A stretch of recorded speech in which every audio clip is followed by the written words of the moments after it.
How's it going, everyone? In this video I would like to do another book review on a very interesting book called The Hidden Messages in Water. It's by Masaru Emoto. So that's what it looks like there.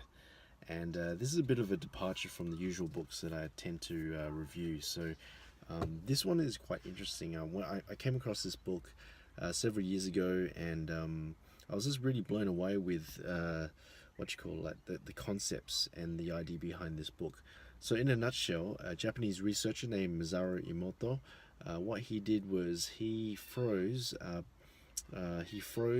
water in particular areas of the world, and he looked at those frozen water under a microscope, and what he found was truly fascinating.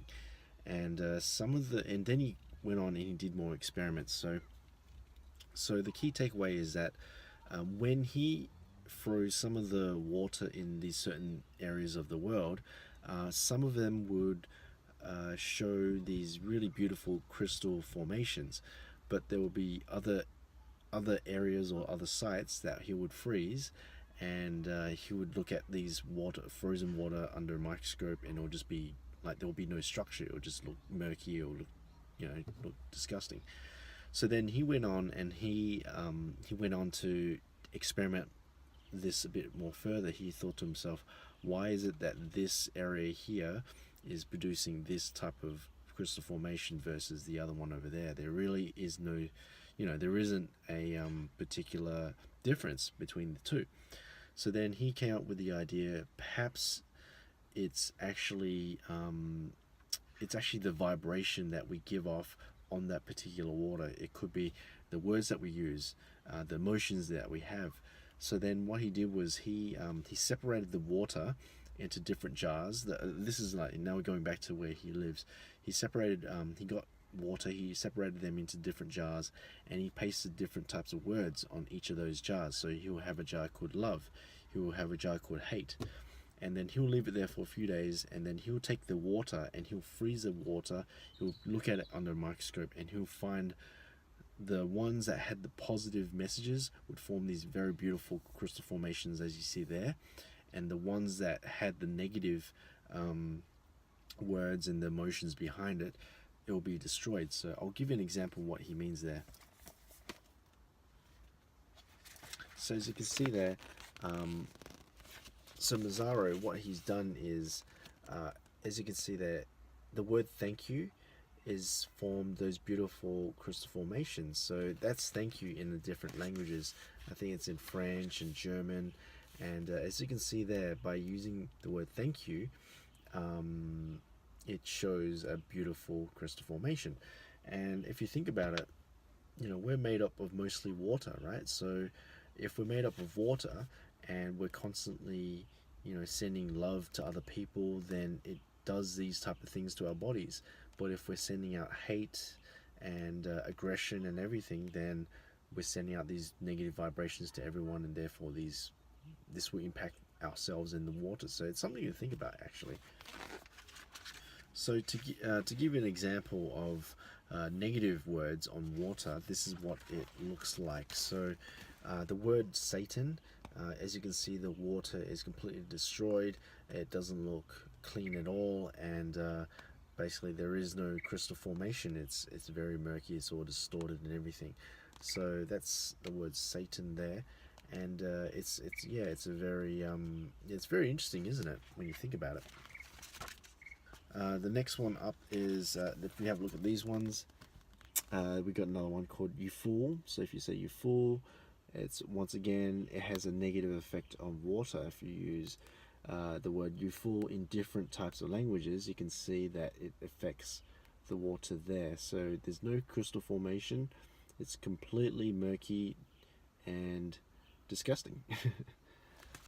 So what happens if you go ahead and you tell a pretty girl that she's cute, right? This is what it looks like, a beautiful crystal formation. So what this means is you should go out there and tell all the girls that they're cute, right?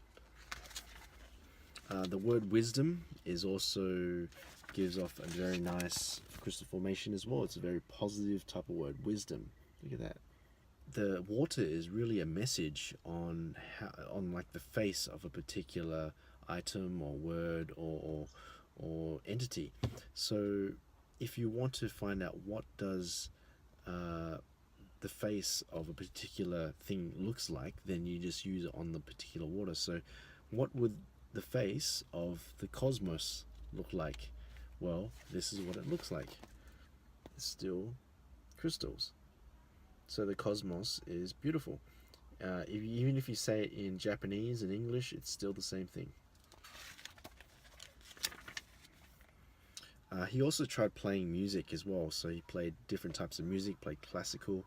He played Beethoven Symphony Number 5 on water, and you can see that once again it forms some really nice crystals there, as you can see there, right? Obviously, he tried playing some negative heavy metal music. He played the Beatles as well, Crystal Formation, Elvis Presley, Heartbreak Hotel was really nice too. So what he did was he also played some heavy metal music, right? Heavy metal music. So it was full of angry, vulgar lyrics. The result is similar to Created by U4, indicating that the word water responds more to the words than the music. So it really got to do nothing to do with the music. It was really about the words that was contained within those songs that really affected. So this is what it looks like there. It's really disgusting there. That's the main concept behind the Hidden Messages of Water by Masaru Emoto. I highly recommend for you to check it out. It's really interesting read, and I'm sure you'll see some of these articles online. And he's got some other different types of books, but this is a New York Times bestseller, and it really opens your eyes on how words can affect objects, word can affect people. And if you think about it, we're made up of mostly water, so it really makes you think about the types of words that you're using every single day, and also the music that you're listening to as well. How is that affecting you?